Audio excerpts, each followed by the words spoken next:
recent games, Nick. And you're up first. What have you been playing? I don't even know where to begin with this game. I've been playing less than twice.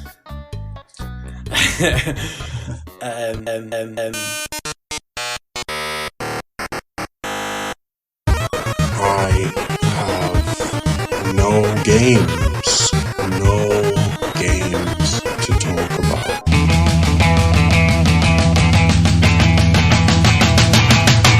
Podcast Extras!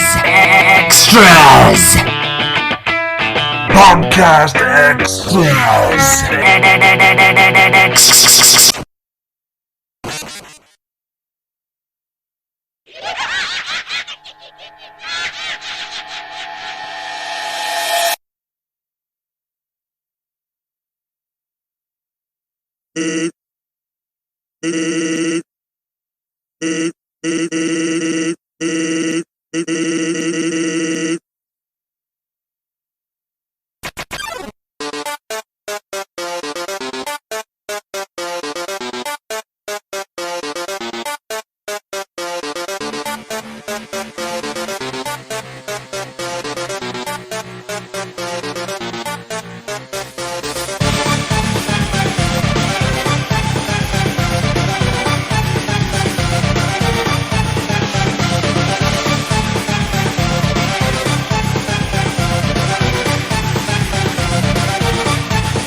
Yeah, so I've been playing Undertale twice, and after the first playthrough, which I thoroughly enjoyed, I was left very confused in some aspects and very frustrated in some aspects, and the second playthrough definitely helped me understand what the game is trying to do more.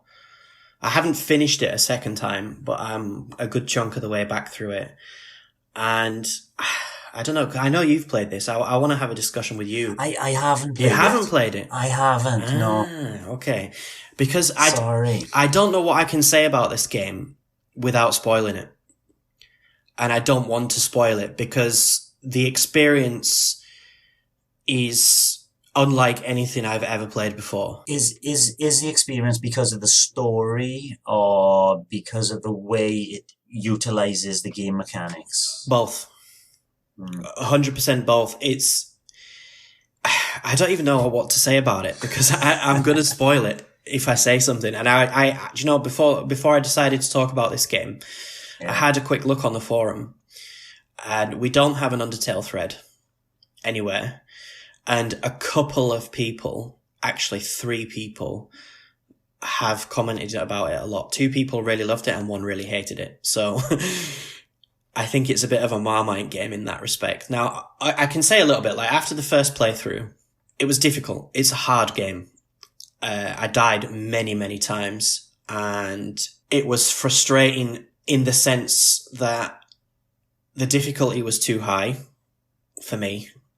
And in the sense that I didn't know what to do and where to go a couple of times. And in a game that's only 5 hours, that's annoying because you would think it would be fairly straightforward. But the first reason why I was getting annoyed because it was too difficult, I understand now why it was made like that. And I think it's genius what they've done, or what he's done, Toby Fox, not what they've done, what he's done, because it's just like the way the story works, and especially the second time round, is everything that you've done through the first playthrough, you can put into context in the second playthrough, and you understand how or why you did something. And you understand if it was wrong, basically. Like, there were some things that I did in my first playthrough out of frustration, and out of impatience that I shouldn't have done. And you learn that in the second playthrough. And I think like the way it's done is so clever, and it kind of tells you about yourself and how you play games. And I just think it's really good, like how it does that. And I think I don't want to talk too much about it because I'll spoil it, and I don't want to spoil it. But I think if anybody does play Undertale, they should definitely give it be patient with it, because it's not one that just grabs you immediately. I think it is one that's it's a short game, but it is a bit of a slow burner, and it is really, really frustrating at times. But that's intentional. So I don't know if I can sell it in that way, to say that it's intentionally frustrating. But in the I think you've sold it already through your enthusiasm of saying no, this is definitely a game you need to look out for because of the reasons you said. I think it won't be apparent immediately why it's a good game, and I do think maybe even watching a few YouTube videos might help you understand a little bit more about it. Because after my first playthrough, I posted on the forums some thoughts about it, and I said I was confused about it, but there were some parts that were really good, some parts that were frustrating. So I watched bits of YouTube videos, not too much, and it put few things into context for me, and then I understood immediately, I need to play this again. I need to go through it again. And yes, when you play through it a second time, the story is the same, essentially, but there's elements of it that have changed slightly, or elements of it that you can put into a new context the second time you play it. And so that's enough about the story. Just play it twice, and hopefully you'll enjoy it. Maybe some people won't. Maybe I can see that some people would think it's, what's the word? I can't think of the word now. Pretentious? Yes, that's it. Exactly. Pretentious. Yeah. That it's a bit pretentious. I'm going to use that word for the game I played this week as well. But I honestly think that's down to, that will be entirely down to you and your taste. For me, it wasn't. But I can see how people would think it is. The way the RPG mechanics work in the game, the battle system, let's say, is really, really well done. Just so clever how he's done it. And figuring out how to defeat an enemy is very frustrating, but also rewarding when you do it. And as you may have seen, there's a small box when you're battling, and there's a bullet hell kind of mini game. Yes, yeah. That is, again, really cool, really clever, and again, can be really frustrating, but also very, very satisfying when you do it. And that was the main thing that I had trouble with. I died so many times. How's the save system? So if you die fighting a particular enemy, do you start at the beginning of that enemy again? The save system is very generous.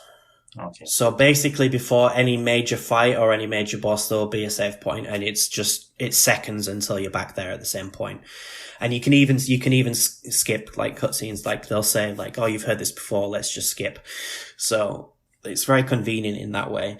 Very Earthbound inspired.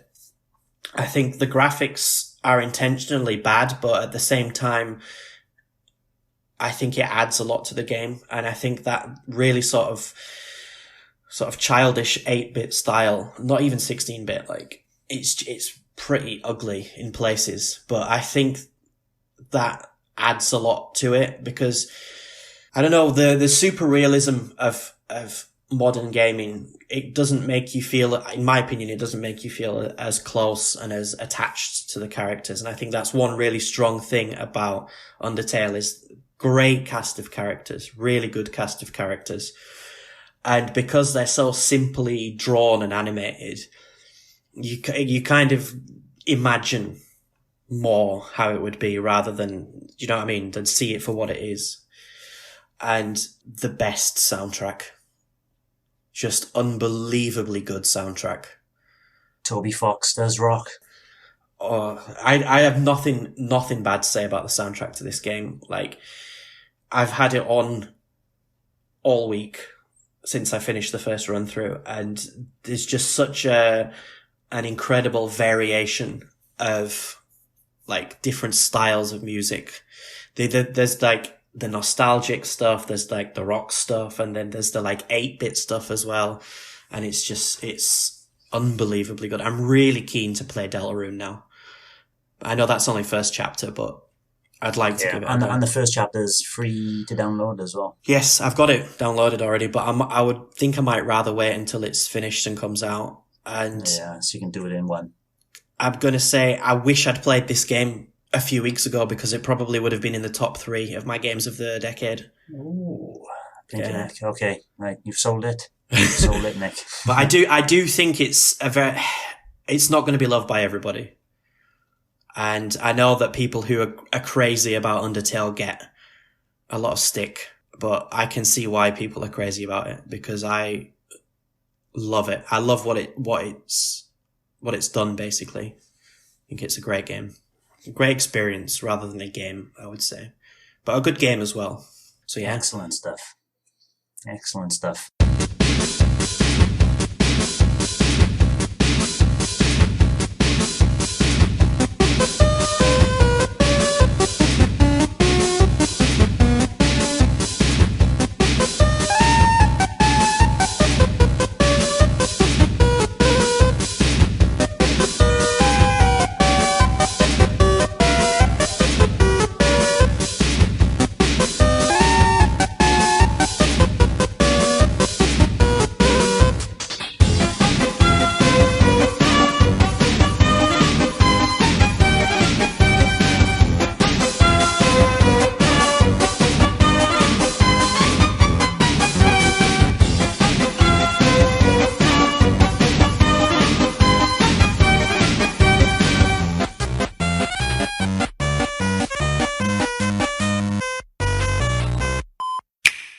Thanks for watching, and don't forget to hit the subscribe button and give us a like if you've enjoyed our content. You can also check out our other great content on Twitter, Facebook, Instagram, and the N-E Café podcast from all good podcast providers. Just follow the links in the description below.